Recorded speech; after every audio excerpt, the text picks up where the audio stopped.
성경 찾을까요? 사무엘하 17장.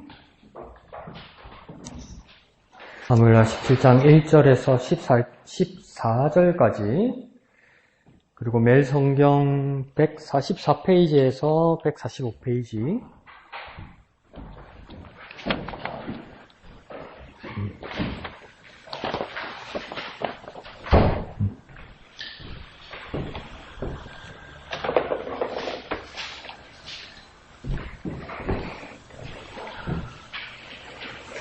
사무엘하 17장 1절에서 14절까지 다 같이 한음성으로 읽겠습니다. 시작. 아히도벨이 또 압살롬에게 이르되 이제 내가 사람 12,000명을 택하게 하소서.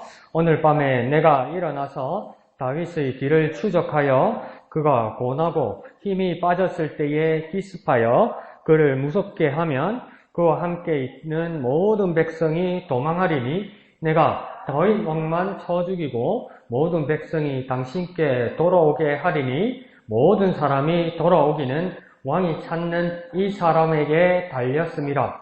그리하면 모든 백성이 평안하리이다 하니 압살롬과 이스라엘 장로들이 다 그 말을 옳게 여기더라. 잠깐만요. 왜 두 사람만 읽지? 다 같이 읽는데? 왜 두 사람만 읽고 있지? 크게요. 5절부터 시작. 압살롬이 이르되 아렉 사람 후세도 부르라. 우리가 이제 그의 말도 듣자 하니라. 후세가 압살롬에게 이르매 압살롬이 그에게 말하여 이르되 아히도벨이 이러하게 말하니 우리가 그 말대로 행하랴. 그렇지 아니하거든 너는 말하라 하니 후세가 압살롬에게 이르되 이번에는 아히도벨이 베푼 계략이 좋지 아니하니이다 하고 또 후세가 말하되 왕도 아시거니와 왕의 아버지와 그의 추종자들은 용사라. 그들은 들에 있는 곰이 새끼를 빼앗긴 것 같이 격분하였고 왕의 부친은 전쟁에 익숙한 사람인즉 백성과 함께 자지 아니하고 지금 그가 어느 굴에나 어느 곳에 숨어 있으리니 혹 무리 중에 몇 먼저 엎드러지면 그 소문을 듣는 자가 말하기를 압살롬을 따르는 자 가운데서 패함을 당하였다 할지라. 비록 그가 사자 같은 마음을 가진 용사의 아들일지라도 낙심하리니 이는 이스라엘 무리가 왕의 아버지는 영웅이요 그의 추종자들도 용사인 줄 알미니이다. 나는 이렇게 계략을 세웠나이다. 온 이스라엘을 단부터 브엘세바까지 바닷가에 많은 모래같이 당신께로 모으고 친히 전장에 나가시고 우리가 그 만날 만한 곳에서 그를 기습하기를 이슬이 땅에 내림같이 우리가 그의 위에 덮여 그와 함께 있는 모든 사람을 하나도 남겨두지 아니할 것이요. 또 만일 그가 어느 성에 들었으면 온 이스라엘이 밧줄을 가져다가 그 성을 강으로 끌어들여서 그곳에 작은 돌 하나도 보이지 아니하게 할 것이니이다 하매 압살롬과 온 이스라엘 사람들이 이르되 아렉 사람 후세의 계략은 아히도벨의 계략보다 낫다 하니 이는 여호와께서 압살롬에게 화를 내리려 하사 아히도벨의 좋은 계략을 물리치라고 명령하셨음이더라. 아멘. 자, 오늘 어떤 내용인지 이해 가십니까? 어떤 내용인지 대강 이해는 가세요? 잘 모르겠어요? 솔직히 말해봅시다. 읽었는데 어떤 내용인지 조금 이해가 간다. 손? 조금 한 사람. 자, 뭔 말인지 잘 모르겠다. 손? 네. 손 정직한 건 감사한데 그럼 안녕? 이때까지 큐티 안 한 거 아니에요? 자꾸 찾아보면 나오는데 이양대 수사님처럼 왼쪽의 내용도 보고 그러면 볼 수 있다고 그랬잖아요. 그죠? 그래서 조금만 더 열심히 합시다. 보면 앞에 142, 143페이지 보면 설명들 많이 되어 있죠. 그죠? 그런 것들도 보고 이렇게 해야 되는 거죠. 그러면 내용이 어떤 내용이다 대략 또 감이 올 수 있겠죠. 그러면 142페이지 왼쪽 위에 갈색으로 된 두 줄을 한번 읽어볼까요? 압살롬은 보입니까? 네, 한번 시작해요. 다 같이요. 압살롬은 아히도벨의 탁월한 계획 대신 후세의 나쁜 제안을 받아들입니다. 이 모든 과정은 압살롬을 징계하시려는 하나님의 계획 가운데 있었습니다. 미영아 어디 있는지 아나? 어디? 근데 왜 안 읽어? 같이 읽어야지. 그죠? 자, 그러면 두 사람의 계획을 지금 판단대 위에 썼습니다. 누구의 계획과 누구의 계획이요? 두 사람이면? 네, 아이도벨하고 또 한 사람? 네, 후세. 그러니까 아이도벨과 후세의 계획이 지금 비교되는 겁니다. 압살롬과 백성들 앞에서. 그래서 아이도벨은 어떻게 계획을 내렸습니까? 다윗 진영에 몇 명만 가면 된다고요? 12,000명이죠. 그죠? 단 12,000명. 단 12,000명만 데리고 중요한 건 뭐라고 생각했냐면 아이도벨의 스피드라고 생각해요. 스피드. 여지를 두면 안 된다는 거죠. 그러니까 그래서 2절에 뭐라고 되냐면 기습한다 이렇게 돼 있잖아요. 그러니까 갑자기 들이닥치기 위해서는 많은 군인이 필요 없고 12,000명이 좀 작은 숫자였는가 봐요. 그때 다른 군대에 비해서는. 그래서 기습해서 가가지고 다 잡을 필요도 없고 다 처벌하거나 다 죽일 필요도 없고 누구만 잡으면 된다고 이야기합니까? 예, 다윗의 목만 베면 된다고 이야기하는 거예요. 그러면 왕이 죽게 되면 그 뒤에 따르던 백성들도 다 무서워서 흩어질 거라는 거예요. 그럼 그 사람들은 잡지 말라고 이야기하는 거예요. 그래서 아이도벨 입장에서 왜 안 잡아도 될까요? 예? 포로가 되니까? 또 다 죽이면 안 돼요. 왜요?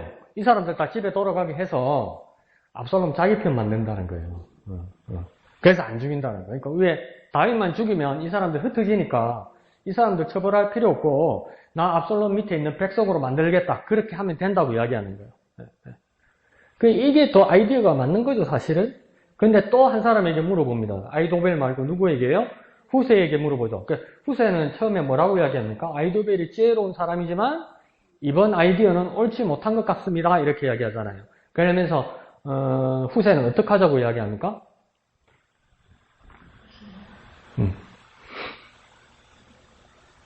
알고 따위가 말해라 이란다 지금. 자, 뭐냐면 그냥 이 12,000명 몇 명 가지고 다윗을 잡을 수 있다고 생각하는 건 착각입니다. 이렇게 이야기하는 거예요. 지금 완전 독기가 올랐고 다윗 쪽이 사람들은. 그리고 다윗은 얼마나 명장입니까? 전쟁에 이골을 난 사람인데 12,000명 가지고 못 잡습니다. 그러니까 어떻게 합니까? 단에서부터 브엘세바까지 모든 군사를 모으라. 이 말은 뭐냐면 단은 뭐냐면 최고 북단을 이야기하는 겁니다. 북단. 이스라엘 최고 북단. 브엘세바는 최고 남단. 그러니까 맨 위에서부터 맨 밑에까지 있는 군사들 싹 다 소집하라는 거 이야기하는 거예요. 그러면서 소집해서 이잡듯이 싹 다 잡아야 된다고 이야기하는 거예요. 그래서 나중에 바다에 어디 숨어 있으면 끌어내서라도, 밧줄로 끌어내서라도 딱 전멸시켜야 된다고 이야기하는 거예요. 근데 이 사람이 누구입니까? 후세가 얘기했죠. 후세는 원래 누구입니까? 누구의 친구입니까? 압살롬의 친구가 아니고 원래는 다윗의 친구죠. 그러니까 위장에서 스파이로 들어왔단 말이에요. 그러니까 압살롬에게 좋은 말을 하는 게 아니에요. 근데 지금 속이려고 하는 소리란 말이에요. 근데 왜 전면전을 하자는 게 후세의 말이 왜 속이는 일이냐면 아이도벨이 12,000명 몇 사람만 가지고 기습하면 지금 당장 오늘 밤에도 들어갈 수 있단 말이에요. 지금 정신을 못 차릴 때. 근데 지금 단에서부터 맨 북쪽에서부터 브엘세바 남단 있는 모든 군사를 모으려면 시간이 얼마나 걸리겠습니까? 그죠? 그리고 이동하려면 시간이 얼마나 걸리겠어요? 왜 그러겠습니까? 후세가 왜 그 아이디어를 냈겠습니까? 저 수모가 있는, 피난가에 있는 다윗에게 시간 벌어주는 거예요. 시간 벌어주는 거예요. 충분히 준비하게 시간 벌어주는 거예요. 근데 이게 한 나라의 지도자이건 왕이건 가장 중요한 건 뭐냐면 왕이건 한 나라의 지금 대통령이나 수상이건 전반적인 모든 일을 할 수 없습니다. 다 할 수 없어요. 다 할 수 없음에도 밑에 훌륭한 참모들을 데리고 있을 때 왕이나 지도자가 할 수 있는 일은 뭐냐면 잘 판단해서 결단하는 거예요. 여기서 판가름이 나는 거예요, 사실은. 네? 근데 지금 압살롬은 뭐냐면 이제 구테타군의 이제 점령군이 되어서 두 사람의 의견을 물어봤단 말이에요. 처음에 아이도벨이 한 말에 대해서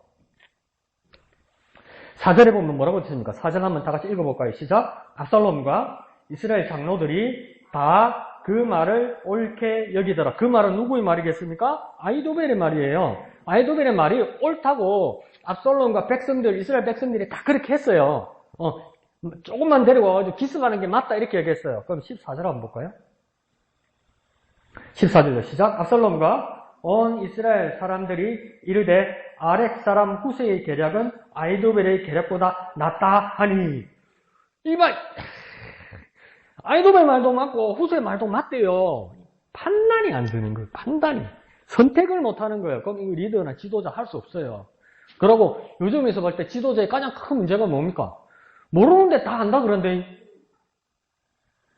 다 안다 그런데. 회의해놓고, 회의해가지고 전문가들 불러놓고 어떻게 생각하냐 이랬으면 1시간 회의를 하면서 59분은 지가 말 다 해버리고 밑에 사람 말도 못하게 한다. 그럼 이 일이 안 되는 거예요. 근데 압살롬은 다 들었어요. 양쪽 다 들었어요. 들어놓고 보니까 당신 말이 옳네 놓고 뒤에 사람 이야기 들으니까 당신 말도 옳네 이러는 거예요. 판단을 못 하는 거예요. 그럼 이미 지도자 될 수 없어요. 지도자가 못 되는 거예요. 그러니까 판단 내리고 결정하고 그러면 결정했으면 책임져야 돼요. 책임져야 돼요. 또 제일 문제가 뭡니까? 내가 언제? 이거 몰라 안 했는데 이러면 큰일 나는 거예요. 이게 맹자에서도 사단 7정 중에 측은지심, 시비지심, 수호지심 뭐 이런 사람의 성품 중에 수호지심이란 말은 뭐냐면 남의 오류에 대해서 제대로 판단하고 그 다음 수호지심할 때 수는 무슨 말이냐면 자기의 잘못을 깨달을 수 있어야 된다 이 말이에요. 그러면 잘못된 게 있을 때 진짜 성구는 뭐냐면 자기 잘못을 인정하고 고칠 수 있어야 되는 거예요. 그런데 대부분 지도자가 아니건 우리의 삶에서 내 문제가 지적되면 어떡합니까? 내가 언제 잃어버린다고요. 너무 마음이 급해가지고. 그리고 또 뭡니까? 내가 스스로 내 문제를 발견한다고요. 그러면 은근슬쩍 안 그런 척 한다고요. 그러면 지도자 감은 아닙니다.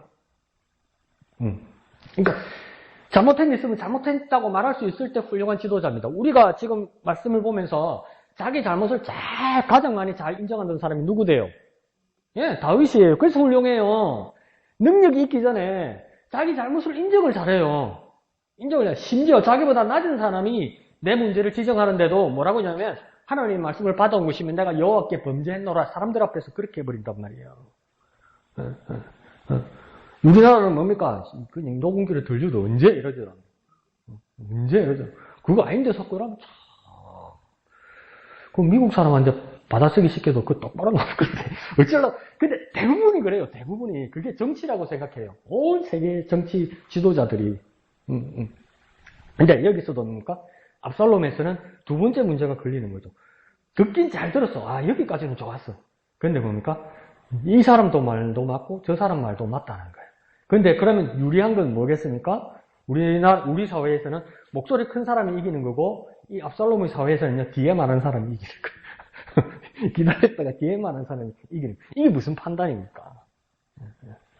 그러니까 바른 판단력이 어떻게 생기겠습니까? 그러면 우리가 선택을 잘못할 수도 있고 결정을 잘못할 수도 있어요. 그죠? 살다 보면 그런 일 많잖아요. 왜 젊은 애들 그런 말 하잖아요. 이불킥 한다 이런 소리 하죠. 그게 뭐냐면 밤에 잘 때 가만히 누워서 오늘 한 일을 생각하면 내가 생각해도 너무 창피한 일을 한 거야. 말도 안 되는 짓을 한 거예요. 그러면 자기 자신이 너무 창피해서 애들만으로 쪽팔려서 이불 속에서 자기 이불로 발로 찬다는 거예요. 자기가 너무 창피해서 부끄러워서 뜰 줄 모른다는 거예요. 그처럼 이불킥 할 일이 생긴다는 거지. 그래도 그걸 인정할 수 있으면 책임질 수 있어야 돼요. 내가 한 일에 대해서 책임져야 돼요. 그럼 그게 좋은 결과가 나오면 감사한 거고 만약에 잘못된 거면 잘못된 걸로 인정하면 그게 정말 훌륭한 사람 되는 겁니다. 정말 훌륭한 사람 되는 겁니다. 끝까지 고집 부리면 안 됩니다. 끝까지. 근데 대부분 우리가 끝까지 고집 부리죠. 근데 압살롬은 그거보다도 조금 더 부족하죠. 다 맞다고 이야기하는 거죠. 다 맞다. 그래서 결국은 후세의 말을 따라주는 거죠. 그래서 다윗에게 시간을 벌어주는 겁니다, 이게. 그래서 다윗에게 시간을 벌어주다 보니까 나중에 우리가 뒤에 계속 이제 내일 모레 이렇게 말씀을 보다 보면 어떡합니까? 압살롬이 이 전쟁에서 지게 되죠. 이게 뭡니까? 후세가 이 지혜를 발휘한 거죠. 근데 이거 정말 무섭습니다. 사람이 너무나 명예욕이 깊게 되면 생명보다 명예를 더 중요하게 생각하는 경우가 있어요. 그것도 잘못된 거예요. 예수님 온천을 놓고도 자기 생명을 잃으면 무엇이 유익하기로 그렇게 말씀하시잖아요. 생명이 제일 중요해요. 그러니까 우리 생각에는 우리 자존심이 제일 중요한 것 같고 높은 지위에 있는 사람은 명예가 제일 중요한 것 같지만 그렇게 생각하시면 안 돼요. 생명이 가장 중요해요. 왜 생명이 가장 중요하냐면 우리는 내 자신을 지켜야지 그 뜻으로 생명이 중요한 게 아니고요. 하나님이 지으셨잖아요. 생명은 하나님이 지은 거고요. 자존심은 내가 세우는 거예요. 맞잖아요. 자존심은 내가 세우는 거예요. 근데 생명은요. 내가 지은 게 아니에요. 하나님이 지으신 거예요. 그러면 저와 여러분이 믿으면서 내 것이 중요합니까? 하나님께 중요합니까? 네? 헷갈립니까 그게? 그게 무슨 믿음이야? 내 것이 중요한지 하나님께 중요한지 기로에 서 있으면 어떡해? 내 것이 중요합니까? 하나님께 중요합니까? 하나님께 중요하죠. 기분이 별로 안 좋네. 하나님 교회 하려니까. 하나님께 중요하죠. 그러니까 내 것을 세운 자존심보다도 하나님이 지으신 생명이 더 중요하다고요. 그런데 아이도벨이 어떡합니까? 자기가 제안한 이 작전이 접수되지 않으니까, 수용되지 않으니까 아이도벨이 자기 집에서 자살한다고요. 왜? 자기가 세운 자존심이 더 중요한 거지. 생명보다. 근데 잘 개선해야 돼요. 자존심은 내게 있는 것이라도 내가 세운 거잖아요. 맞죠? 자존심은 내가 세운 거죠. 내 생명은 내가 만들었습니까? 누가 만들었어요? 하나님이 만들었죠. 그러면 생명과 자존심 가운데 뭘 지켜야 됩니까? 생명을 지켜야지. 그게 믿음이요. 그게 믿음이요. 하나님이 지으신 걸 지켜야지. 살다 보면 그거 헷갈리거든요. 아니 진짜 살다 보면 자존심 상하면 진짜 우리 그런 말 하면 안 되지만 죽고 싶을 때가 있잖아요. 야 이렇게 무시당할 바에 내 죽는 게 낫겠다. 그런 생각이 문득 들 때 있잖아요. 그 하나님 주신 생명을 깜빡할 때예요. 그때가. 그 내가 잘못 생각하고 있을 때예요. 분명히 명심하세요. 분명히 명심하세요. 분명히 명심하세요. 하나님이 만드신 걸 지키는 게 우리 믿음이에요. 그래서 하나님이 만드신 생명을 지키는 저와 여러분 되었으면 좋겠습니다. 아무리 멋진 인생을 살아도 자기 자존심보다는 하나님의 생명이 중요합니다. 하나님 주신 생명. 자, 아이도벨에게 그런 문제가 생기죠. 에휴, 참 안타깝죠. 자, 봅시다. 밑에 1번 한번 읽어볼까요? 144페이지 1번요. 1번 시작. 아이도벨이 다윗을 칠 수 있는 가장 실제적인 전략을 내어놓습니다. 아이도벨이 전략이 방과후 1번 문제예요. 시작. 아이도벨이 내놓은 전략은 무엇입니까? 아이도벨이 1절에 어떻게 하자합니까? 몇 명만 나에게 달라고 이야기합니까? 12,000명만 달라고 이야기하죠. 그러면 언제 간다고 이야기합니까? 오늘 밤에 지체하지 않고 오늘 밤에 당장 가겠다고 이야기하는 거예요. 당장 가면 내가 어떻게 할 수 있다고 이야기합니까? 다윗만 잡을 수 있다고 이야기하는 거예요. 다른 사람들은 필요 없다는 거예요. 다윗만 제거하면 된다고 이야기하는 거죠. 그러면서 뭐랍니까? 다윗만 죽이고 3절에 뭡니까? 백성은 살려둔다는 거죠.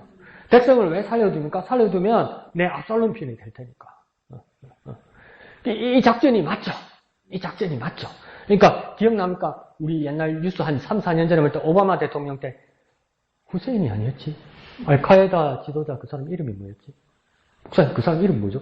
오사마 빈 라덴. 오사마 빈 라덴 제거하던 작전 그거 잠깐 보여주던 거 기억나죠? 밤에 특공대 몇 명만 가가지고 그 집 기습해가지고 잡는다고요. 그 군사들 다 끌어가봤자 가면 시간도 걸리고 상대 적진한데 들키잖아요. 그러니까 소수 정예 부대 몇 명만 데려와서 기습해서 그 사람만 잡으면 되는 거예요. 그래서 오사마 빈 라덴이 잡혔잖아요.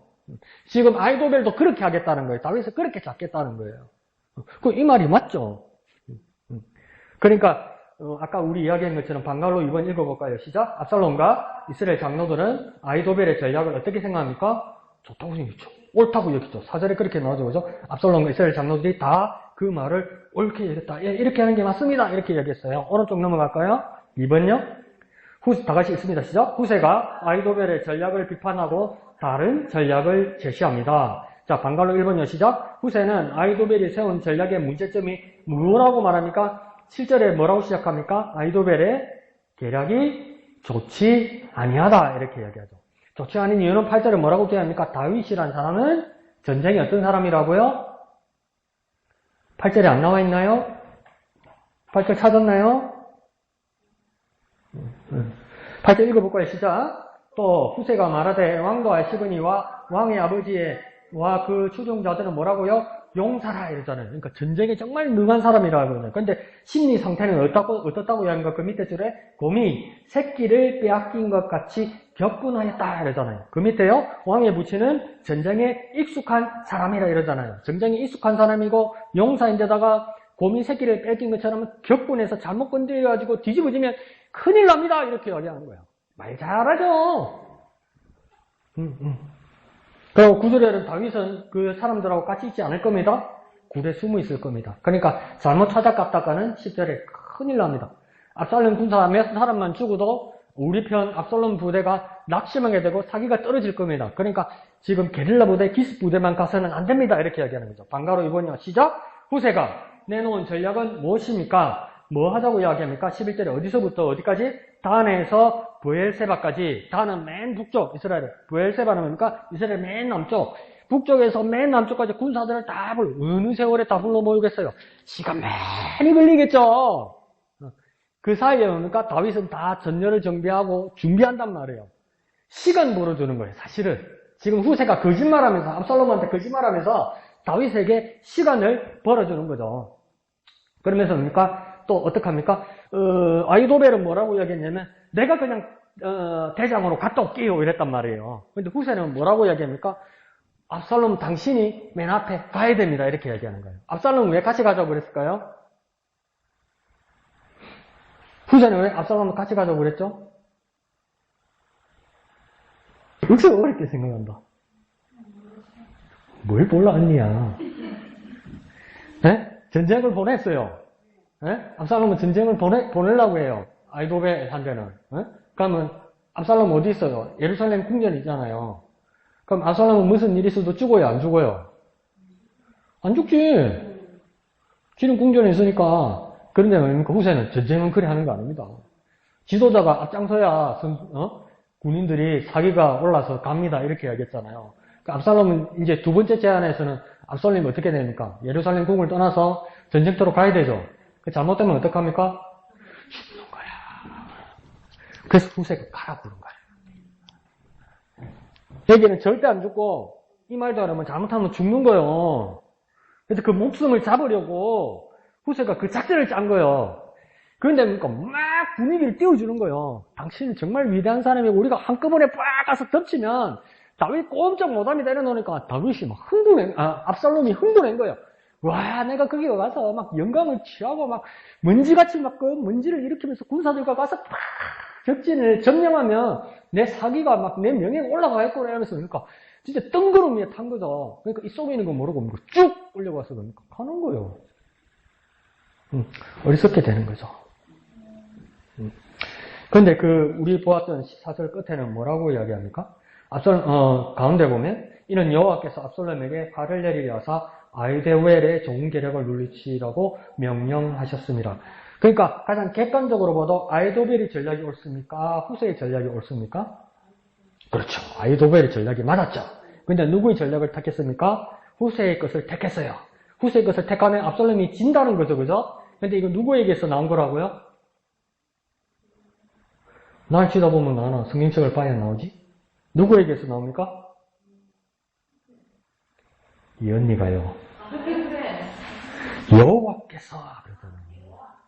하나님에게서 나오는 거예요. 하나님에게서 나오는 거예요. 하나님에게서. 하나님이 그러하게 하셨다는 거죠. 하나님이. 네. 그러니까 악한 것으로 무엇을 승승장구하거나 무엇을 일으켜 세웠을 때 하나님이 그 잘되는 모습에 대해서 하나님이 계획에 의해서 무너질 수 있다는 그 두려움이 있어야 되죠.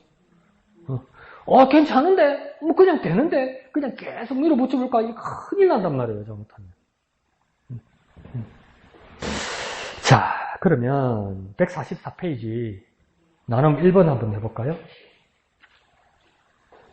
나눔 1번 다 같이 있습니다. 시작! 아히도벨은 그 명성대로 가장 좋은 전략을 제시하지만 그 좋은 지혜를 하나님이 기름 부어 세우신 왕을 죽이는데 썼습니다. 지혜를 불이하게 사용하는 예를 찾아보고 그것이 얼마나 치명적인 결과를 초래하는지 이야기해 봅시다.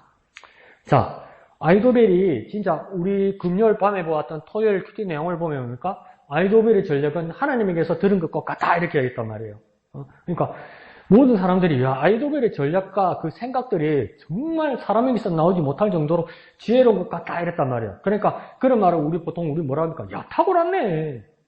천재네 천재 이러잖아요. 그 천재라는 뜻이 뭡니까? 하늘 천자 쓰는 거잖아요. 하늘로부터 받았다는 이야기잖아요. 하늘로 받은 재능이라는 거잖아요. 그러니까 천재도 겸손해야 돼요. 왜요? 천재도 지게 아닌 거라 하늘로부터 받았다면서. 말 잘하네. 천재네. 그럼 하늘로 받던 지거 아니잖아. 그럼 겸손해야 되죠. 모든 사람이 가진 지혜와 아이디어는 겸손해야 돼요. 지거 아니거든요. 그게 뭡니까? 그 좋은 전략을 나쁜 일에 쓴다는 거예요. 어떤 나쁜 일에 썼다고 두 번째 이야기합니까? 하나님이 기름 부어 세우신 왕을 죽이는데 이 천부적인 재능을 썼다 이 말입니다. 이 왕은 누구입니까? 하나님 기름 부으신 왕은 누굴 이야기하는 겁니까? 자, 다윗. 그죠? 다윗을 하나님의 기름 부으신 다윗 왕을 죽이는데 자기 재능을, 자기 지혜를 썼다 이 말이에요. 근데 천재 하늘로부터 재능을 받은 거면 하나님으로부터 받았다는 건데 다윗은 어떻게 했습니까? 사울을 지쳐있고 자고 있는 사울 왕을 만났을 때 어떡합니까? 손 안 대죠. 심지어 나는 손 안 대고 코 풀 수도 있었어요. 왜요? 자기 부하 아비새를 데리고 가니까 뭡니까? 씻기지도 않고 눈치도 안 주고 말 한마디 뻥끗 하는데 아비새가 뭐라 합니까? 왕이 다윗 왕에게 주군이여 나에게 한 번만 허락하십시오. 그러면 두 번 할 것도 없습니다. 한 번에 찔러서 사울을 끝내겠습니다. 이렇게 이야기해요. 그 손 안 대고 코 푸는 거잖아요. 그러면 보스가 보통 하는 말이 뭡니까? 그래 죽여라 이렇게 안 하죠. 뭐라고 이야기합니까 보스? 나는 길게 말 안 한다 이러잖아요. 그죠? 나는 하든지 말든지 이런 식으로 말하잖아요. 자기가 책임 안 지고 자기가 안 시킨 것처럼. 그러면 밑에 부하는 알아서 하잖아요. 그런데 다윗 어떡합니까? 극구 만류하고 막 엄청나게 혼내죠. 아비새를. 어떻게 뭡니까? 하나님의 기름 부으신 자를 어떻게 손을 대려고 하냐고 이야기해요. 이게 엄청난 차이죠. 아이도벨은 뭡니까? 내 재능을 가지고 뭐든지 할 수 있다고 생각하고 하나님의 권위에도 하나님이 지정해 놓은 선도 넘어서려고 하는 거예요. 근데 다윗은 어떡합니까? 어떤 상황에서도 하나님이 기름 부으신 그 권위를 인정하려고 들고 거기에 대한 두려움이 있는 거죠. 두려움. 선을 지키는 게 정말 중요한 거예요, 여러분. 저와 여러분이 하나님이 설정해 놓으신 선을 지키는 게 정말 중요한 거예요. 이 선을 넘으면 안 돼요. 선 안에 있어야 돼요, 선 안에. 그러니까 아무 말이나 마구 행동하면 안 돼요. 근데 아이도벨이 그런 데 쓴 거죠. 그러면 이제 질문합니다. 지혜를 불의하게 사용하는 예를 찾아보고 그것이 얼마나 치명적인 결과를 초래하는지 얘기해 봅시다. 이 말은 뭐냐면 정말 똑똑해요. 정말 괜찮은 아이디어였어요. 정말 재능 있는 사람이에요. 근데 그걸 마구 쏘다가 선을 넘거나 잘못된 일을 하는 사람이 있거나 근데 그 사람이 나중에 잘못된 결과를 초래하는 것을 본 경험이 있습니까? 그 이야기를 하는 거예요. 제 말이 어렵나요? 야, 이 사람 정말 천재야. 그래서 뭐든지 잘해요. 그래서 승승장구해요. 근데 그 사람이 나중에 하나님의 뜻과 맞지 않아서 실패하는 경우를 본 적이 있느냐 이 말이에요. 어떤 사람이 있습니까? 누가? 국회의원들이 나쁜데 돈 쓰고 다니는데 그걸 어떻게 되든? 결과는? 철창해. 그런 사람도 들어있지요. 또 다른 경우 어떤 사람들이 있던가요?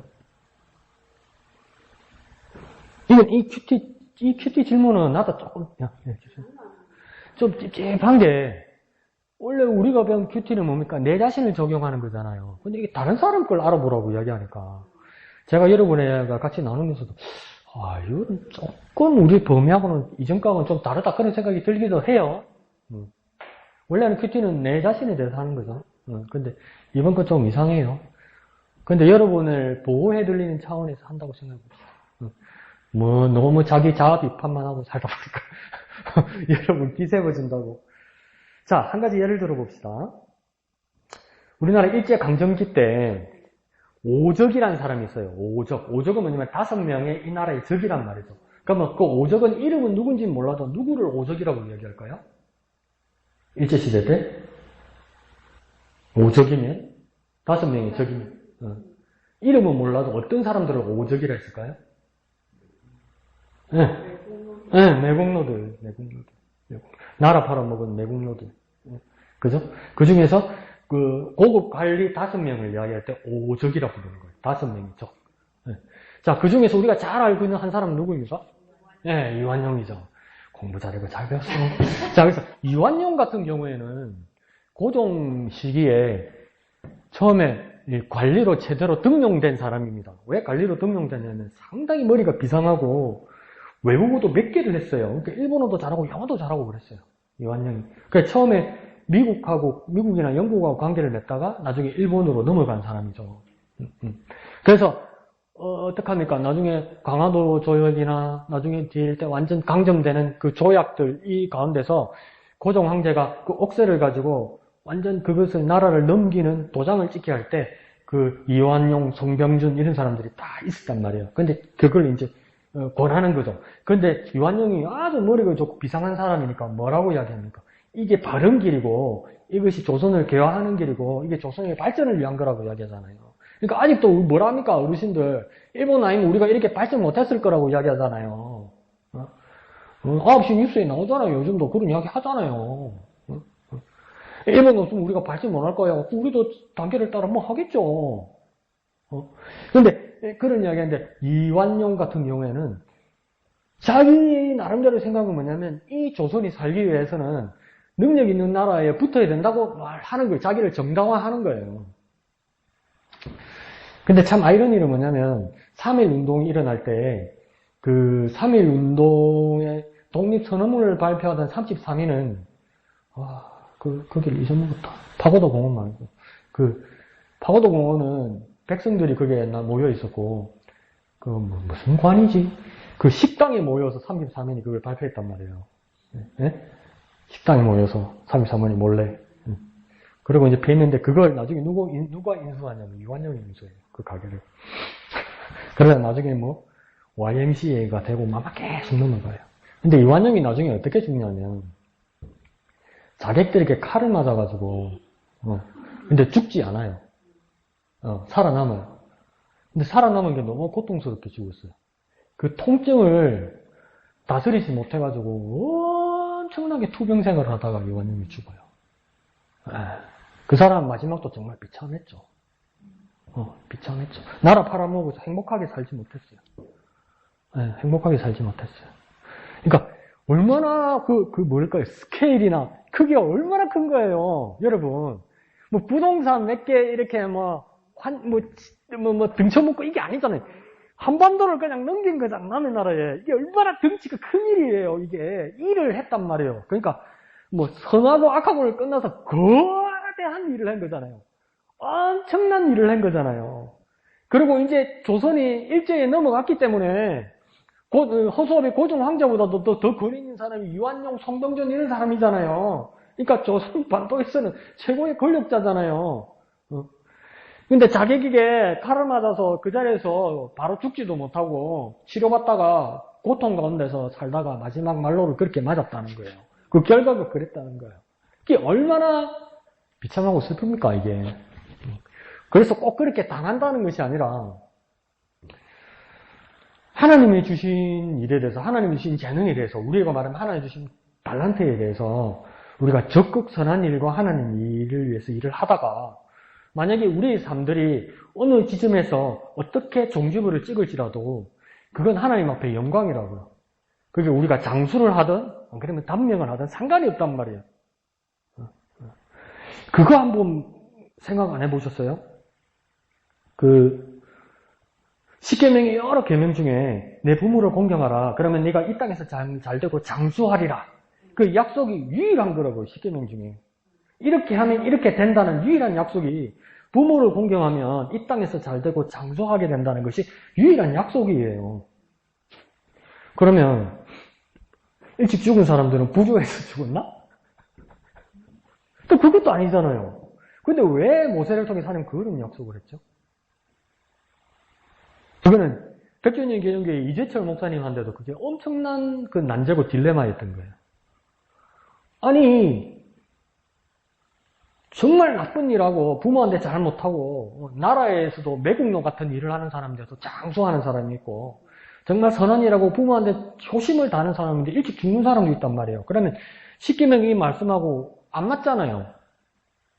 그런데 왜 하나님은 모세를 통해서 부모에게 효도하는 사람은 장수한다고 이야기했을까? 그럼 이제 앞으로 가슴이 콩닥콩닥콩닥 한 게라 내가 이 나이에 어디 아프거나 죽으면 안 되는데 그럼 내가 불효했다는 증거인데 싶어. 불안한 거지 우리 삶이. 안 그래?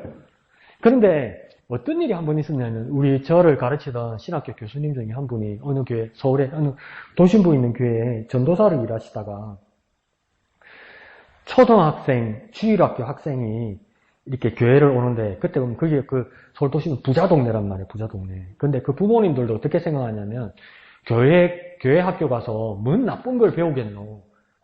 아무리 내가 믿음이 없어도 잘하라고, 착하게 살라고, 선하게 살라고 그렇게 가르치겠지. 애들 교육에도 저쪽에서 엄마 아빠들이 교회를 안 다니도 애들을 교회를 보낸단 말이에요. 그래서 부자인 엄마 아빠들은 차를 태워가지고 교회 앞에다 세워준단 말이에요. 그리고 엄마 아빠는 놀러 가고 주일날 교회 안 가고 그런 경우도 많았단 말이에요. 근데 한 번은 어느 아빠가 애를 주일날 교회 앞에다가 내려줬단 말이에요. 그런데 뭡니까? 여기가 교회면 여기 길 건너 내려줬단 말이에요. 그러니까 애가 이제 길을 건너서 교회를 가야 되잖아요. 근데 애가 길을 건너다가 차에 받쳐서 죽었어요. 그러면 그때 우리 교수님이 뭐라냐면 내가 전도사 때 얼마나 무서웠겠냐는 거예요. 부모들이 날 가만히 내버려 두겠냐는 거예요. 그리고 아마 내버려 두지 않더라도 얼마나 하나님을 원망하겠냐는 거예요. 야, 대고 그럼 어디 놀러 갔어야 되는데 교회를 왜 보냈을까? 그런 마음이 들죠. 너무 무서웠대요. 목사님들도 전도사님들도 어떤 원망을 들을까? 그래서 장례식장에 갔대요. 장례식장에 진짜 각오를 하고 마음에 각오를 하고 딱 갔는데 그 엄마 아버지가 울면서 뭐라 그런지 아세요? 전도사님, 목사님, 하나님 나라 가면 우리 애 거기 있어요? 이런 물어보더라는 거예요. 하나님 나라 가면 우리 애 거기 있어요? 그 처음에 무슨 말인지 몰랐대요. 가만히 있으니까 또 물어보더래요. 목사님, 전도사님, 하나님 나라에 가면 우리 애 거기 있어요? 예, 거기 있다고 우리는 믿고 확신합니다. 그러니까 엄마 아빠가 뭐라 그런지 아세요? 여러분 같으면 거짓말 하지 마라 이러겠어요? 엄마 아빠가 뭐라겠어요? 그러니까 우리 애 만나기 위해서 나 예수 믿겠습니다. 교회 가겠습니다. 그러더라고요. 네. 그러니까 부모에게 효도하는 것이 장수한다는 말은 이재철 목사님은 뭐라고 이야기했냐면 하나님 나라의 생명을 얻는 게 장수 아니냐는 거예요.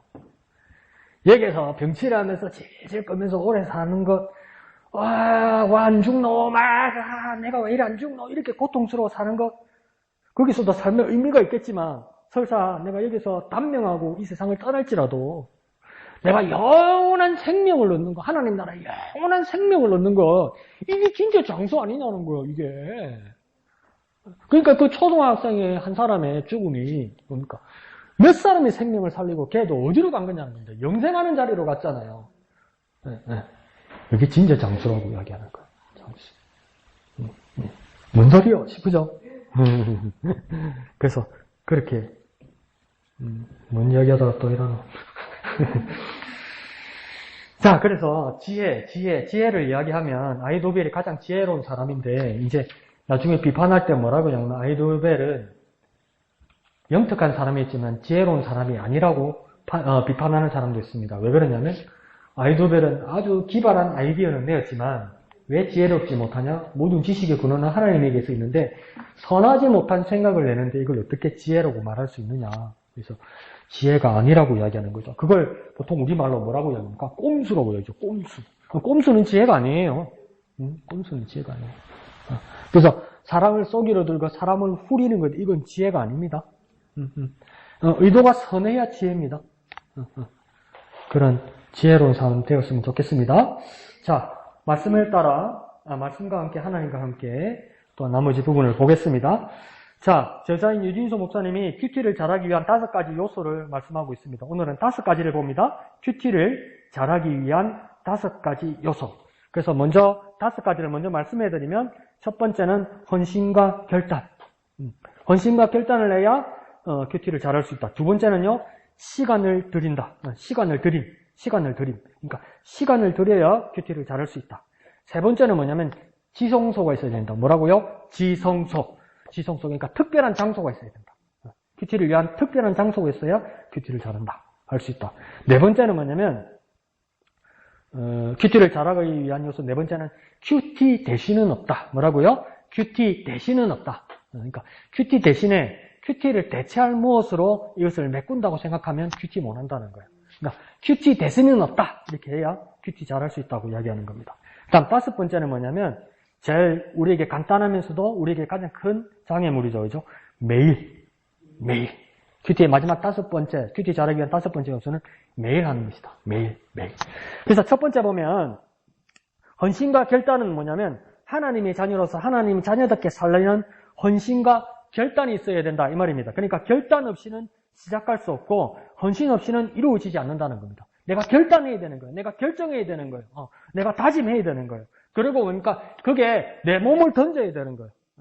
내 몸을 던져서 해야 큐티가 되는 거예요. 더 쉽게 말하면 큐티 그거 그냥 하면 되지 저절로 되겠지 절대 안 된다는 겁니다. 큐티 그냥 하면 되지 저절로 해야지 그렇게 해서 되는 게 아니고 결단해야 되고 그 다음 뭡니까? 내가 헌신하기로 결정해야 된다는 겁니다. 그러니까 10년을 해도 자동으로 안 되는 게 큐티입니다. 아무리 오래 해도 기회만 되면 우리 마음이 뭐냐면 기회만 되면 빼먹으려고 해요. 큐티의 가장 우리의 큰 장애물은 뭡니까? 기회만 되면 빼먹으려고 한다고요. 그게 뭐 때문에 그렇습니까? 헌신과 결단이 희미해지기 때문입니다. 그러니까 큐티 하려고 그러면 괜히 시간이 안 잡히고 괜히 바빠지고 큐티 하려고 찾기 뭐 손님 찾아오고 난데없이 막 전화가 자꾸 걸려오고 막 그러는 거예요. 그래서 목사님은 어떻게까지 생각했냐면 사단이 큐티 못하게 하려고 전화국을 장악했구나 그렇게까지 생각했대요. 그래 자고 있던 전화기 큐티만 하려면 전화가 와. 막 벨이 울려. 그런데 출애굽기 19장 5절에서 8절에 모세와 백성들 사이에서 하나님 앞에서 이런 다짐이 일어납니다. 출애굽기 19장 5절에서 8절 읽어드릴게요. 세계가 다 내게 속하였나니 너희가 내 말을 잘 듣고 내 언약을 지키면 너희는 열국 중에서 내 소유가 되겠고 너희가 내게 대하여 제사장 나라가 되며 거룩한 백성이 되리라. 너는 이 말을 이스라엘 자손에게 고할지니라. 모세가 와서 백성의 장로들을 불러 여호와께서 자기에게 명하신 모든 말씀을 그 앞에 진술하니 백성이 일제히 응답하여 가로되 여호와께서 명하신 대로 우리가 다 행하리이다. 모세가 백성의 말로 여호와께 해보하매. 그러니까 끝에만 한번 생각해 보면 뭐냐면 백성이 뭐라고 하냐면 우리가 그렇게 하겠습니다. 헌신을 결정했어요. 그러니까 우리도 큐티한다는 말은 뭡니까? 우리가 그렇게 하겠습니다. 결정해야 돼요. 마음에 결단해야 돼요. 되면 되고 말면 말고 저절로 되고 그렇게 생각하지 말고요. 내가 큐티 하겠습니다. 그렇게 결단을 내고 내가 하겠습니다. 그렇게 뭐예요? 영적인 부담감을 가지고 큐티 훈련에 매달려야 됩니다. 부담이 와야 돼요. 이거 해야 되는데 이렇게 부담이 와서 그 부담 앞에서 결단해야 되고 그러니까 내 몸을 들여서 내 삶을 들여서 내 시간을 들여서 해야 돼요. 큐티는 하는 거예요. 결정하는 거예요. 결정해서 하는 거예요. 또 쉽게 말하면 헌신과 결단은 뭐냐면 결정해서 하는 게 큐티예요. 한번 해볼까요? 결정해서 하는 것이다. 결정해서 하는 것이다. 결정해서 하는 거예요. 저절로 되겠지. 아니에요. 그래서 노력하고 애써야 할 수 있는 겁니다. 끊임없이 노력하고 기도하고 계속 결단해야 되는 겁니다. 어제 못했으면 오늘 다시 하고 내일 어떤 일이 있을지라도 내가 내일 무슨 일이 있어도 할지라고 뭡니까? 미리 마음을 다짐하고 그 따라 수행하고 실천하고 순종하고 그래서 결단과 헌신하는 저와 여러분 되었으면 좋겠습니다. 한번 해볼까요? 결단과 헌신. 결단과 헌신. 예, 그 다음 두 번째는 뭐냐면 시간을 드리는 거라 이야기합니다. 목사님이 항상 주장하시고 우리에게 가르쳐 주신 것이죠. 그죠? 하루에 몇 번, 최소한 몇 분만 하자고 그럽니까? 15분. 그래서 제가 여러분에게 어떻게 제안드렸습니까? 큐티가 어떨 때는 들쑥날쑥해서 분량이 들쑥날쑥해서 어떤 날은 몇 줄 안 되고 어떤 날은 막 너무 많아가 줄은 글자 크기는 요만하게 돋보기 안 쓰면 안 보이고 그래가지고 그걸 또 반으로 갈라놨네. 이걸 언제 15분 만에 하나 싶고 어떨 때는 뭡니까? 15분 너무 길다 이거 금방 하겠는데 이러잖아요. 그러니까 길어도 15분 짧아도 15분 하라고요. 짧아서 15분 하는 건 뭡니까? 말씀을 더 깊이 더 오래 묵상할 수 있겠죠. 분량이 많은 건 부담 갖지 말고 간단하게 하라는 겁니다. 간단하게 15분 안에. 그 대신 뭐 해야 됩니까? 시간을 지켜야 되죠. 시간을 지키기 위해서 뭡니까? 시간을 드려야 되죠. 여기 저자인 목사님은 뭐라고 이야기하냐면 어떤 이야기를 하냐면 인생은 시간과 같다고도 이야기하고 있습니다. 이 말은 뭐냐면 10편, 90편 10절 말씀이면 90편은 모세가 쓴 시편이죠. 모세가 이런 말을 하죠. 우리의 연수가 70이요. 강건하면 80이라도 이렇게 이야기합니다. 그러니까 인생에 대해서 뭡니까? 70년, 80년 이렇게 이야기하죠. 그러니까 우리의 인생, 우리의 삶이 여러 가지로 정의할 수 있지만 우리의 인생의 중요한 부분 중에 하나는 뭡니까? 시간이라는 겁니다. 인생은 시간이에요. 어떻게 보면요. 인생은 뭐라고요? 시간입니다. 인생은요, 시간입니다. 그런데 뭡니까? 우리가 퀴즈를 내서 15분이란, 하루에 15분이라는 것을 시간을 드린다는 말은 무엇입니까? 우리의 인생을 드리는 시간이라고요, 하나님께. 이게 얼마나 중요한 일입니까? 내가 시간을 내서 큐티한다는 것은 뭐냐면 내 인생을, 내 삶을 드린다는 거예요. 이게 얼마나 가치 있는 일입니까? 어우, 지겨워. 어우, 아까워. 이 큐티가 아니고 내가 시간을 드린다는 것은 내 인생이 시간인데 내 인생의 시간의 일부를 떼내어서 하나님께 드리는 게 큐티라고요. 그러니까 큐티할 때 내 삶의 긍지를 느끼고 정말 하나님 앞에 영광된 삶이라는 것을 막 긍지를 느끼면서 큐티할 수 있어야 돼요. 내가 이 시간을 내서 하나님 앞에 큐티하는구나. 아, 내가 지금 이 시간 하나님 앞에 내 삶을 드리고 있다. 내 삶을 드리고 있다. 그런 믿음을 가지는 저와 여러분 되었으면 좋겠습니다. 출애굽기 29장 38절에서 41절까지는 상번제, 그러니까 매일 번제를 드리는데 아침과 저녁에 번제를 어떻게 드려야 하는지를 하나님께서 모세에게 말씀하십니다. 이렇게 말씀하십니다. 네가 단 위에 드릴 것은 이러하니라. 매일 1년 된 어린 양 두 마리니 한 어린 양은 아침에 드리고 한 어린 양은 저녁 때 드릴지며 한 어린 양의 고운 밀가루 에바 10분의 1과 찌은 기름 흰의 4분의 1을 더하고 또 전제로 포도주 흰의 4분의 1을 더할지며 한 어린 양은 저녁 때 드리되 아침과 일반으로 소제와 전제를 그것과 함께 드려 향기로운 냄새가 되게 하여 여호와께 화제를 삼을지니. 이렇게 이야기하니까 우리가 뭔가 덜썩 겁이 나는 게 보통 우리 현대인들은 뭐라고 생각합니까? 어머야, 일주일에 한 번 오는 것도 얼마나 힘든데 수요일 금요일 오는 거는 완전 그거는 교회 빠진 인간이고 막 이렇게 생각하잖아요. 그런데 이스라엘 사람들 어떡합니까? 매일 드리는 거예요. 매일 드리는데 뭡니까? 아침과 저녁으로 드리는 거예요. 아침과 저녁으로 드리냐면 뭘 드립니까? 번제로 드리는 거예요. 번제로 드린다는 겁니까? 그거 다 탈 때까지 있어야 되는 거예요. 그걸 하루에 2번 한다고요? 교회 못 다닌다. 나는 그러면 난 그런 식으로 하면 난 교회 못 다닌다. 난 예수 못 믿는다. 이렇게 생각하는 거예요. 또 어떤 사람은 뭐라고 이야기합니까? 이야, 아침과 저녁에 제물을 드리라 이렇게 얘기하는 겁니까? 야, 하루에 2마리씩 잡으려면 내가 돈이 어디 있노? 또 이런데. 근데 여기서는 제물을 드리는 게 중요한 말이 아니에요. 뭡니까? 아침과 저녁에 드린다는 말이 중요한 거예요. 이 말은 뭡니까? 아침이라는 시간과 저녁이라는 시간을 드린다는 이 말이에요. 이 말은 뭡니까? 그러면 매일 하루에 2번씩 내 인생을 하나님께 드린다 이 말이에요. 내 시간을 드린다는 것은 내 인생과 내 삶을 드린다는 거예요. 그러니까 매일매일 해 뜰 때와 해 질 때까지 내 삶을, 내 인생을, 내 시간을 하나님께 드리고 헌신합니다. 이렇게 결단하는 거예요. 그러니까 우리도 뭡니까? 매일 큐티한다는 말은 무엇입니까? 우리가 내 인생을, 내 시간을, 내 삶을, 내 인생을, 내 삶을 하나님께 드립니다. 이렇게 결단하는 거예요. 그러니까 큐티하는 사람과 안 하는 사람과 차이의 삶의 질이 얼마나 다릅니까? 삶의 자세가 얼마나 다릅니까? 시간 나면 하는 거지. 내 인생에 여유분이 있나요? 내 인생에 남는 게 있나요? 그러면 내가 큐티하지 않는다는 말은 뭔가요? 하나님 앞에 내 인생을 드리는 게 아까운 거야. 아까운 거요. 큐티는 여가 생활이 아니에요. 남는 시간에 내 취미 생활 하는 게 아니에요. 시간을 만들어서 하나님께 드리는 거예요. 내 인생을 드리는 거예요. 그래서 헌신인 거예요, 헌신. 헌신, 날 드리는 거예요. 그러니까 얼마나 가치 있고, 얼마나 수준 높은 인생입니까, 이게. 목사님, 나는 수준은 필요 없고요. 그러지 말고. 그래서 정말 하나님 앞에 드리는 저와 여러분 되었으면 좋겠습니다. 그래서 이렇게까지 말씀드리는 이유는 뭐냐면 그만큼 아침 시간을 드리는 것, 우리 삶을 드리는 것이 어렵다는 겁니다. 어렵죠? 여러분, 해보니까 어렵죠? 그러니까 시간을 낸다는 자체가 어렵죠. 그러니까 진짜 이거는 큰 소리로 대답한다. 힘듭니다, 목사님. 어렵기 때문에, 맞습니다. 어렵기 때문에 뭡니까? 중요한 겁니다. 어렵기 때문에 중요한 거예요. 한번 해볼까요? 어렵기 때문에 중요합니다. 어렵기 때문에 중요합니다. 그래서 정말 내가 이거 어려운데 이걸 내가 중요하기 때문에 시간을 내어서 내 인생을 내 삶을 하나님께 드립니다. 이 마음으로 드리면 이 시간이 얼마나 거룩하고 이 시간이 얼마나 영광되고 이 시간이 하나님 앞에서 내 삶이 얼마나 뿌듯한지 몰라요, 여러분. 그 뿌듯함을 매일매일 경험하는 저와 여러분 되었으면 좋겠습니다. 그 뿌듯함을 매일매일 경험하는 방법이 뭐던가요? 그렇죠. 자, 세 번째는 뭐냐면, 뭘 하자냐면, 지성소를 찾아야 한다 이랬죠.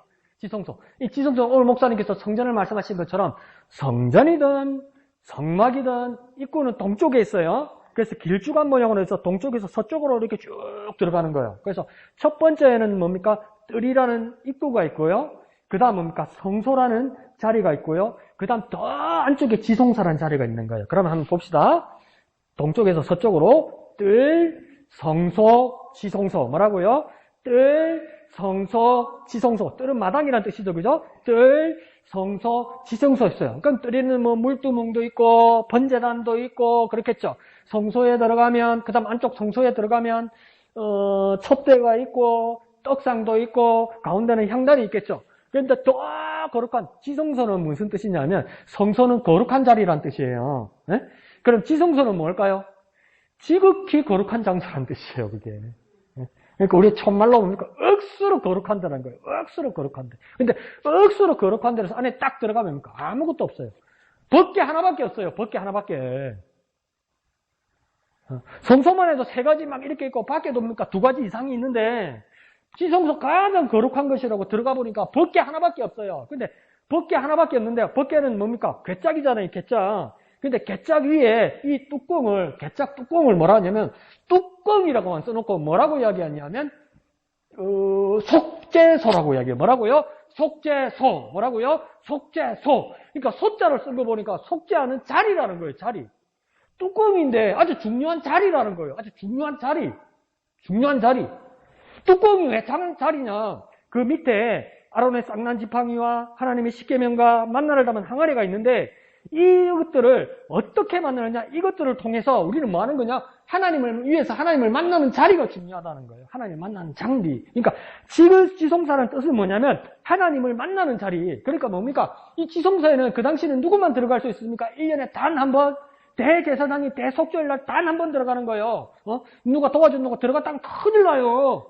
애가 장난으로 들어갔어도 큰일 나요. 그러니까 대제사장도 그날 잘못하면 죽을까봐 뭡니까? 방울을 답니다. 방울을 달고 다리 몸에다가 뭘 답니까? 줄을 답니다. 혹시 살아서 하나님 일을 잘 수행하면 움직이면서 방울 소리가 딸랑 딸랑 딸랑 날 거란 말이에요. 그럼 밖에서 어떻게 생각하냐면 대제사장이 일을 잘하면서 살아있네 이렇게 된단 말이에요. 근데 조용해. 그럼 무슨 일이 난 걸까요? 자나. 누구처럼 자는 게 아니고요. 죽었으니까 못 움직이는 거예요. 왜요? 하나님의 방법대로 하지 않았기 때문에 죽은 것 같단 말이에요. 죽었으면 시체를 끌고 나와야 되잖아요. 근데 끌고 나러 사람 들어가면 개도 죽어요. 그럼 그 시신을 어떻게 데리고 나와야 돼요? 줄 달았잖아. 그럼 땡겨 나와야 된단 말이에요. 이처럼 엄격한 자리가 지성소라고요. 그러니까 대제사장 한 사람과 하나님 한 분만 만나는 거예요. 그러니까 한 사람 대 한 하나님만 만나는 거예요. 그러니까 우리가 지성소라고 말하는 건 뭡니까? 나 한 사람과 하나님을 만난다는 거예요. 큐티는 뭐냐면 지성소와 같아서 누가 도와주는 사람과 누가 참견하는 사람과 누가 지도하는 사람 없이도 뭡니까? 하나님과 나만이 만나는 자리라는 거예요. 누구도 간섭하지 않고 누구도 가르치지 않고 누구도 지도하지 않고 오직 하나님만 만나는 자리라는 거예요. 큐티는 무엇입니까? 하나님과 나만 만나는 자리라고요. 하나님과 나만 만나는 자리. 그러면 목사님 아침에 우리 목사님 말씀하신 것처럼 성전을 지어야 되겠는데요. 그래서 번갈아 가면서 지성소에 한 번씩 들어가야 큐티가 안 되겠습니까? 이렇게 보잖아요. 그래서 예수님은 어떡합니까? 십자가에 달려서 돌아가시니까 그 성전에 있던 한가운데 성소와 지성소에 있는 이 따마른 두께의 커튼이 어떻게 하던가요? 쭉 찢어지잖아요. 이 말은 뭡니까? 이제 누구에게도 지성소는 열려있다 이 말이에요. 그러니까 지성소는 이제 마당, 성소, 지성소 그 자리로 들어가는 것이 아니라 네가 예배하는 곳, 네가 하나님을 만나는 것, 더 쉽게 말해서 네가 1대1로 하나님과 큐티하는 것, 그것이 지성소란 말이에요. 그러니까 큐티는 뭡니까? 그 지성소의 자리를 만들어야 돼요. 지성소의 자리를 만든다는 말은 뭡니까? 하나님과 나만이 만나는 자리라고요. 하나님과 나만이 만나는 자리. 목사님 큐티 어떻게 해야 돼요? 어떻게 할까요? 하나님 뭐라 그러는데 어떻게 들어야 돼요? 이게 맞나요? 이렇게 물어볼 필요가 없어요. 이제 여러분이 1대1로 하나님 만나는 그 자리가 다 지성소라고요. 여러분의 책상 앞, 여러분의 공부방, 여러분의 응접실, 여러분의 식탁 테이블, 이 자리가 뭡니까? 하나님 말씀 펴놓고 큐티하는 자리면 그 자리가 지성소가 되는 거예요. 그 하나님과 1대1 자리라면 뭡니까? 지성소라는 거예요. 뭐라고요? 하나님과의 1대1 자리. 뭐라요? 하나님과의 1대1 자리. 뭐라고요? 하나님과의 1대1 자리. 아무도 방해할 수 없어요. 아무도 방해할 수 없어요. 아무도 간섭할 수 없어요. 하나님 1대1로 날 만나주신다면 이게 얼마나 영광입니까? 그러니까 이런 습관도 조금씩 이제 극복해야 되는 거예요. 목사님, 하나님 뭐라 그러는데? 지금 무슨 뜻인데? 그렇게 물어볼 필요가 없다고요. 큐티하는 사람은. 하나님 내게 직접 말씀하시잖아요. 지성소니까. 지성소니까. 내가 하나님 직접 만나는 자리, 1대1의 자리, 그 자리를 만들 때 큐티를 잘할 수 있는 겁니다. 그러니까 하나님과 단둘이 교제할 수 있는 장소를 만들어야 됩니다. 하나님과 단둘이 교제하는 장소를요, 조금 더 부담드리게 말씀드려 볼게요. 물리적으로 노력해야 됩니다. 이 말은 뭐냐면 실제적인 자리로 만들려고 노력해야 되는 거예요. 다시 쉽게 말하면 무슨 말이냐면, 자, 하나님과 내가 만나는 자니까 영과 영, 마음과 마음이 만나는 자리니까 그 어디나 하늘나라 이러면 안 된다고. 어느 날은 화장실이고, 어떤 날은 식당이고, 어떤 날은 공부방이고, 어떤 날은 침대이고, 이런 게 아니라는 거예요. 정확하게 한 자리 만들라는 거예요. 여러분의 자리에서. 같은 시간, 같은 자리 만들라는 거예요. 같은 시간, 같은 자리. 물리적으로. 그렇게 노력해야 된다고요. 안 그러면 흐트러져요, 여러분. 사람이 그렇잖아요, 사람이. 여러분, 사람으로 살아봐서 알잖아요. 사람이 그렇잖아요. 여기도 좁고 저기도 좁으면 여기도 안 하고 저기도 안 하는 거지. 하나님 어디든지 살아 계신데 뭐 그러면 그거 뭡니까? 아무 때도 안 가는 거지. 사실은. 안 그래요? 진짜 그 점잖은 분이신데, 우리 신여교에서는 정말 큰 어른이고 점잖은 분이신데, 얼마나 기가 막히는지 한 번은 설교하는데, 근데 그분에서, 그 입에서 그런 말이 나올 줄 꿈에도 생각 못 했어요. 지금 코로나가 시작되면서 유튜브나 SNS로 예배하는 경우가 많아졌잖아요. 우리도 불가항력적으로 예배당을 닫아야 되니까 그렇게 우리가 영상으로 예배한 적도 있죠. 근데 이제 뭡니까? 이게 길어지다 보니까 사람들이 뭡니까? 이제 스스로 찾습니다. 유튜브 이 자리를. 스스로 찾습니다. 스스로. 근데 목사님께서 처음에 우리 그 영상 예배를 할 때 목사님 가이드도 다 줬죠. 옷도 깨끗하게 입고, 자리에 앉아서 하나님 말씀을 듣는 자세를 취하자고요. 근데 그 이동원 목사님이 뭐라고 그랬냐면, 처음에 인터넷 예배를 하니까 교인들이 뭡니까? 온 가족이 모여서 모니터를 식탁 거실 테이블 위에다가 놓고 다 같이 소파에 일자로 앉아가지고 똑같이 기도하고 똑같이 찬송하고 똑같이 예배하더란 말이에요. 근데 요즘 집들이 다 살만하잖아. 다 스마트폰이 있고 다 개인 퍼스널 컴퓨터 있고 텔레비 있고 이러니까 어느 날 하루 이틀 지나니까 각자의 방으로 가더라는 거지. 같은 시간이라도 각자의 방으로 가더라는 거지. 예? 그러더니 이동원 목사님은 뭐라냐면 놔두니까 이것들이 뭡니까? 이불을 깔더라는 거야. 근데 뭐냐면 얼마나 목사님이 화가 났는지 뭐라고 이야기했냐면요. 이불을 깔고 들어놓고 자빠져 있더라 이러는 거야. 얼마나 화가 났는지 목사님. 그분 그런 말 안 하거든요 잘. 근데 이불을 깔아놓고 자빠져 있더라 이러는 거야. 하나님을 만나는 자리는요 지성소입니다. 지극히 거룩한 자리입니다. 하나님과 내가 1대1로 만나는 자리입니다. 목사님께서 저한테 그때 한번 말씀해 주신 적이 있어요. 그 우리나라에 그 설교 잘하기로 소문난 목사님 중에 옛날에 선배 중에 곽선희 목사님이라고 계세요. 옛날 소망교회에 계셨던 곽선희 목사님은 우리가 이해하지 못할 정도로 말씀을 준비하신대요. 목사님 나한테 가르쳐 주시는데 나 진짜 그렇게 못해요. 곽선희 목사님은 설교를 준비하면서 설교 원고를 작성할 때도 깨끗이 씻고 정장 양복을 입고 넥타이하고 왔대요. 나는 상상도 못하는 일이지. 나는 맨발에 추리닝 입고 하니까. 그 정도로 하나님과의 만남에 대해서 여러분 그 정도는 아니라도 정말 물리적이고 실제적인 자리를 만들어야 돼요.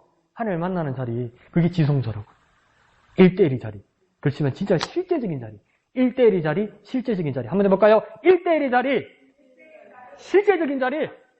1대1의 자리, 실제적인 자리. 그걸 지성소라고 이야기하는 거예요. 1대1은 누구입니까? 하나님과 나. 아시겠죠? 자, 그 다음 네 번째가 뭡니까? 큐티를 대신할 게 없다. 이 말은 뭐냐면, 다른 경건 훈련으로 큐티를 대신해서는 안 됩니다. 이 말입니다. 쉽게 예를 들면 뭐냐면, 자, 이제 특별 새벽 기도회가 시작됐습니다. 그러니까 특별 새벽 기도회를 내가 새벽에 하니까 큐티는 빼먹어도 된다. 안 그러면 뭡니까? 주일 예배를 했으니까, 오후 예배까지 했으니까. 그러면 큐티는 걸러도 된다. 목사님 요즘 바쁩니다. 그런데 뭡니까? 내가 부흥회 때문에 바쁩니다. 그러니까 큐티는 요금에 띄겠습니다. 그러니까 다른 경건 훈련으로 큐티를 대신할 수 있다고 생각하면 안 된다는 겁니다. 그러니까 기도회는 기도회고 큐티는 큐티라는 거예요. 부흥회는 부흥이고 큐티는 큐티라는 거예요. 세미나는 세미나고 큐티는 큐티라는 거예요. 이거 실제적으로 한번 실용적으로 한번 말씀드려볼까요? 다른 경건 훈련으로 큐티를 대신해버리면요. 점점 횟수가 줄어듭니다. 큐티 횟수가. 여러분 사람으로 살아가서 잘 알잖아요. 우리가 그런 사람이라는 거. 우리는 편리한 걸 너무 좋아하잖아요. 뭐 또 말 잘하잖아요. 하나님 어디든지 살아계신데 사코 막. 그런데 뭡니까? 그 큐티 횟수가 줄어들어요. 줄어들면 나중에 어떡합니까? 아예 안 합니다. 아예 안 합니다. 횟수가 줄어들면요. 나중에 아예 안 합니다. 한번 해볼까요? 횟수가 줄어들면 나중에는 아예 안 한다. 네, 나중에는 아예 안 한다. 아예. 횟수가 줄어들면 안 됩니다. 그러니까 원래대로 해야 됩니다. 그러니까 노력해야 되는 거. 막 겉들어지고 싶은 마음이 있어요. 그러면 그것만 기억합시다. 원래대로. 원래대로 해야 돼. 원래대로. 한번 해볼까요? 원래대로. 이러면서 매일 성경 펴야 돼요. 원래대로. 그래서 다른 세미나나 부흥회나 예배와 다르게 큐티는 뭐냐면 객관적인 진리를 발견하기 전에 이건 뭐냐면 그날 내게 주신 말씀을 받는 게 큐티예요. 그날 누구에게요? 내게요. 뭐라고? 그날 나에게. 그날 나에게 주신 말씀이 큐티예요. 그러니까 성경 공부하고도 다른 거예요. 성경 공부는 객관적인 진리죠. 그래서 이 본문을 가지고 이 공과를 가지고 공부하면 이건 20살이만돼도 강 목사한테도 미영이한테도 다 해당되는 이야기예요. 그죠? 근데 큐티는 내가 하는 거잖아요. 그러면 내가 하는 이 큐티는 누구를 위한 겁니까? 오직 나만을 위한 거예요. 나만을 위한 거. 그러니까 큐티를 왜 미리 해오는 게 중요하냐면 여러분은 머리가 좋아서 제가 여러분 큐티 하나도 안 해왔는데도 말하면 대답 잘해요. 그때 대답을 얼마나 잘하는지 안 해왔는데도 막 멀쩡하게 눈 똑바로 뜨고 대답해요. 그러면 저는 감동해가지고 와 집에서 열심히 해오셨는가 보다. 책 보면 깨끗해. 그 머리로 메모를 했는가 봐. 그 큐티가 아니에요. 내게 주신 말씀이 아니잖아요. 강 목사 입에서 나온 말이잖아요. 그럼 그건 큐티가 아니거든요. 그래서 내게 주신 말씀이라는 것이 정말 내게 직접 주신 말씀이라는 게 중요한 거예요. 그런데 사람들 비판할 때 그럽니다. 하나님 말씀은 진리인데 모든 사람들에게 해당되지. 당신한테만 해당되는 말이면 그게 소위 엿장수 마음대로 아니냐? 이렇게 얘기하는 거예요. 맞아요. 큐티는요. 엿장수 마음대로예요. 그 엿장수는 누구입니까? 큐티하는 나입니다. 그러면 그래서 누가 뭐라고 하면 난 엿장수다. 내 마음대로다. 왜? 하나님이 나에게 주신 말씀이니까. 그렇습니까? 당당하게 하시라고 해요. 당당하게. 그럼 누가 뭐래? 그게 무슨 하나님 말씀이냐? 내가 니한테 뭐 해라 그러잖아. 이 말씀으로. 내가 알아서 한다고. 내가 믿음으로 한다고. 그러면 돼요. 네? 그러니까 그렇게 하십시오. 내가 엿장수다. 뭐라고요? 내가 엿장수다. 못 믿은가 보다. 말을 안 하네. 자, 봅시다. 자, 큐티를 하면서 내게 주신 말씀이란 그것과 함께 두 번째는 뭐냐면 큐티를 통한 기도는 다른 겁니다. 그냥 기도하고 큐티를 통한 기도는 다른 겁니다. 그냥 기도가 잘못됐다는 것이 아니라 큐티를 통한 기도는 뭐냐면 오늘 내게 주신 말씀에 근거해서 기도한단 말이에요. 하나님이 오늘 나에게 이 말씀으로 깨닫게 해주셨기 때문에 이 말씀으로 따라서 기도한다는 거예요. 그러니까 단순한 기도하고는 다르죠. 내가 주신 말씀으로 기도한다는 거죠. 그러니까 기도의 지평이 넓어지죠. 그러니까 오늘 내가 이 말씀을 먹고 이 말씀을 깨달았기 때문에 이 말씀을 따라 이 약속을 붙들고 기도한다는 거예요. 그럼 기도의 근거가 달라지는 거죠. 그냥 기도도 필요하긴 필요하죠. 나에게 가장 절실한 것, 나에게 지금 가장 시급한 것, 나에게 가장 필요한 것을 기도하는 것도 필요하죠. 그러니까 엎드리면 내게 급하고 절실한 문제부터 하나님 앞에 내어놓게 돼 있어요. 근데 큐티 기도는 다른 게 뭐냐면 내가 기도하기 전에, 내가 본격적으로 기도하기 전에 하나님 말씀을 먼저 듣는 거라고요. 또 쉽게 말하면 큐티는 뭐냐면 하나님의 입장을 듣는 거라고요. 하나님의 마음을 살피는 거라고요. 하나님의 의도를 발견하는 거라고요. 그 하나님의 뜻을 따라 기도하는 거라고요. 주기도문처럼 뜻이 하늘에서 이루어진 것 같이 땅에서도 이루어지리다. 이렇게 우리 기도하잖아요. 이 말이 뭡니까? 하나님의 뜻이 먼저 이루어지면 이것을 따라서 이루어지게 해달라고 기도하는 거잖아요. 하나님 내 거 급하니까 내 거 먼저 이 기도 아니잖아요. 주기도문만 해도. 그러니까 큐티의 기도는 뭐냐면 하나님 말씀에 근거해서 기도하는 거예요. 그러니까 이 기도가 얼마나 능력이 있겠습니까? 그리고 이렇게 기도한다는 것은 무엇이겠습니까? 하나님과의 교제가 얼마나 깊어지는 기도겠습니까? 큐티 기도는요, 하나님과 교제하는 기도입니다.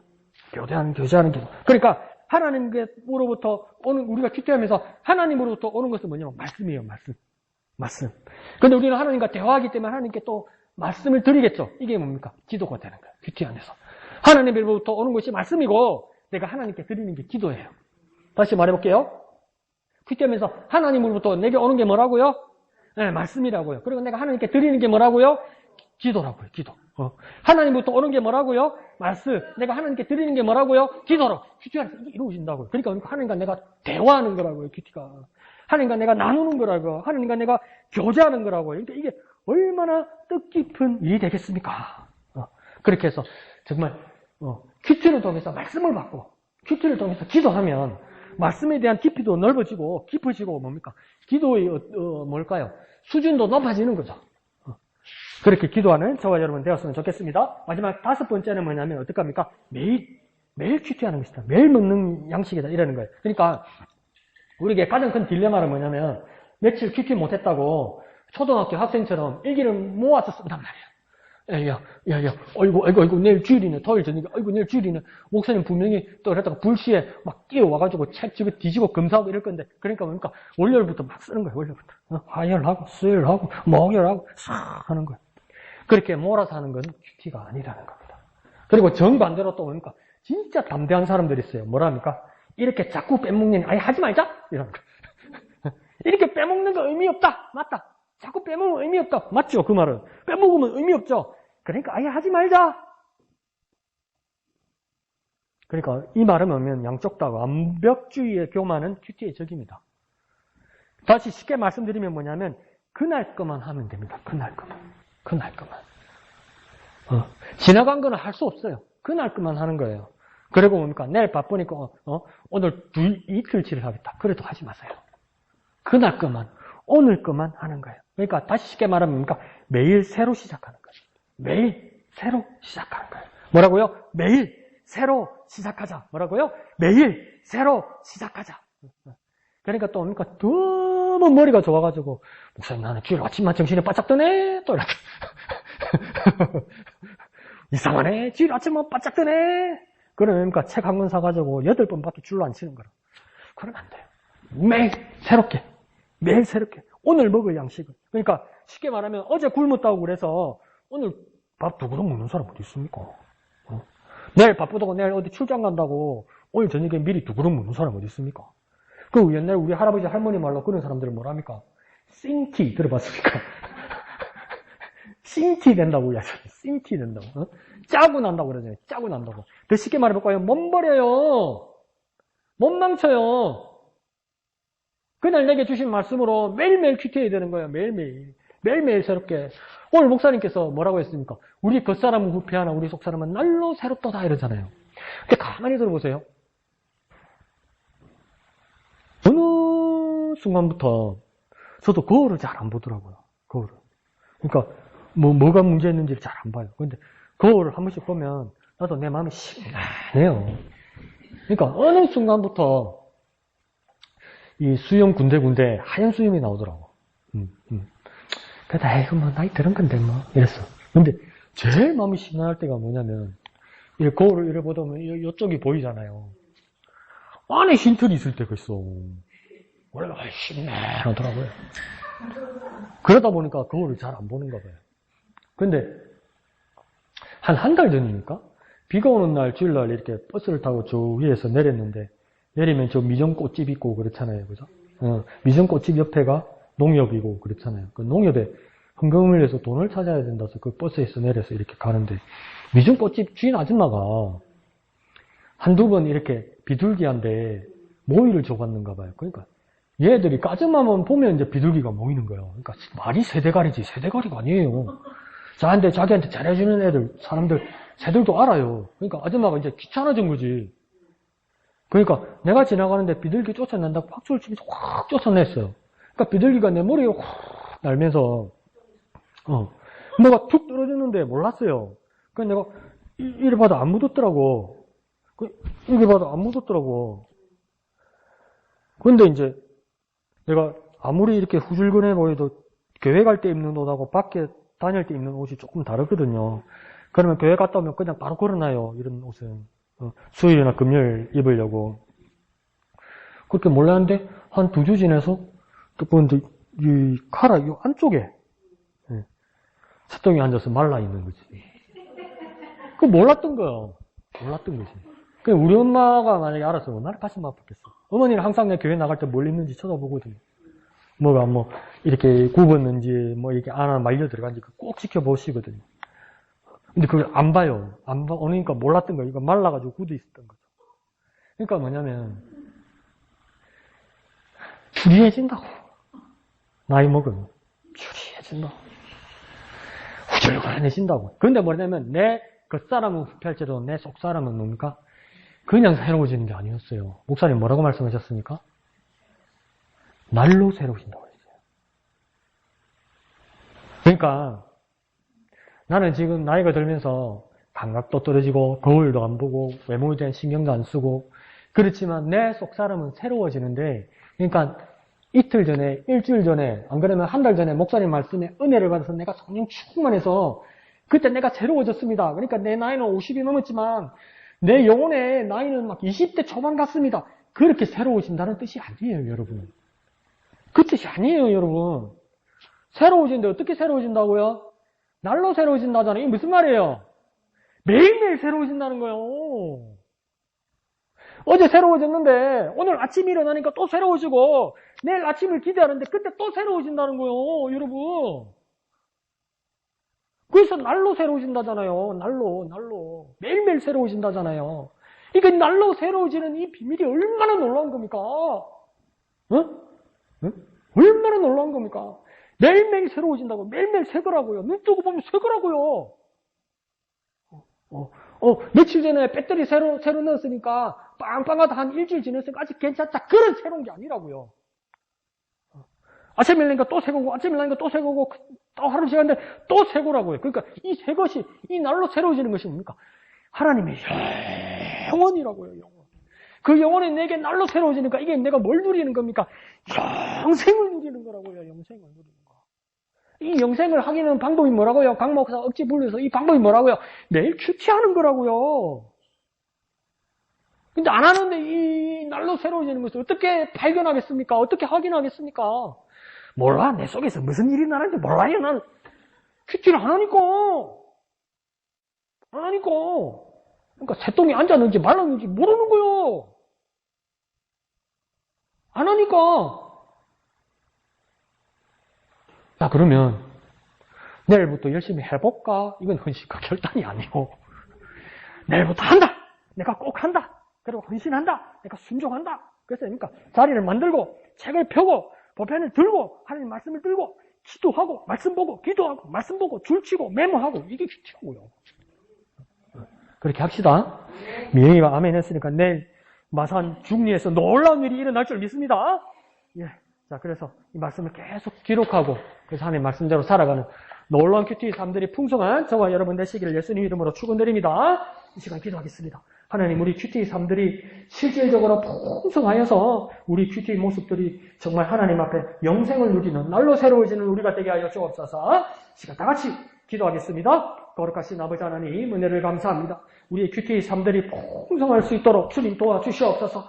헌신하고 결단하게 하시고 하나님 말씀 따라 살아가는 우리가 될 수 있도록 주님 도와주시옵소서. 하나님 말씀대로 순종하는 우리가 될 수 있도록 도와주시옵소서. 시간을 들이게 하시고 지성수를 찾게 하시고 큐티 대신에 무엇을 대신할 꼼수를 부리지 말게 하시고 매일 큐티하여서 하나님 앞에 영광 돌리는 우리가 되게 하여 주시옵소서.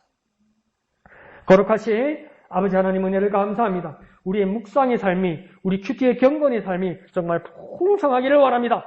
주님, 우리를 인도하여 주시옵소서. 정말 내가 하나님의 말씀으로 큐티하리라 헌신하고 결단하여서 순종하는 우리가 되게 하여 주옵소서. 내 인생, 내 시간, 내 인생인 이 시간을 들여서 하나님 앞에 큐티할 수 있는 우리가 되게 하여 주시고, 하나님과 내가 1대1로 만나는 장소, 그 자리 가운데, 실제적인 자리 가운데서 큐티할 수 있는 우리가 되게 하여 주옵소서. 큐티 대신에 뭘 할 수 있다고 다른 방법을 찾기 전에 정말 큐티 대신 큐티를 대체할 수 있는 것이 아무것도 없다. 나는 매일매일 정말 큐티하리라, 말씀 보리라, 묵상하리라, 기도하리라 결단하고 순종하는 우리가 되게 하여 주시옵소서. 하나님 걸르지 말게 하시고 포기하지 말게 하시고 미리미리 꼼수를 부리지 말게 하시고 매일매일 주시는 하나님 말씀 매일매일 큐티할 수 있도록 날로 새롭게 하시는 하나님의 영원한 생명을 누릴 수 있도록 주님 우리를 인도하여 주시옵소서. 모든 것을 감사드리며 예수님 이름으로 기도합니다. 아멘. 하늘에 계신 우리 아버지의 이름을 거룩하게 하시며 아버지의 나라가 오게 하시며 아버지의 뜻이 하늘에서와 같이 땅에서도 이루어지게 하소서. 오늘 우리에게 일용할 양식을 주시고 우리가 우리에게 잘못한 사람을 용서하여 준 것 같이 우리 죄를 용서하여 주시고 우리를 시험에 빠지지 않게 하시고 악에서 구하소서. 나라와 권능과 영광이 영원히 아버지의 것입니다. 아멘. 주님 감사합니다. 주님 감사합니다. 주님 홀로 영광